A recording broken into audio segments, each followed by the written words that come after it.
キルアに謝れ。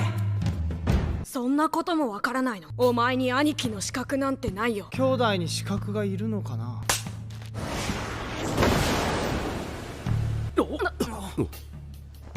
友達になるのだって資格なんていらない。もう謝らなくていいよ。キルアのとこに案内してくれるだけでいい。キルアを連れ戻す。まるでキルが誘拐でもされたような口ぶりだな。お前たちにアジト教えちゃって。ま、彼らも言ってみればわかるよ。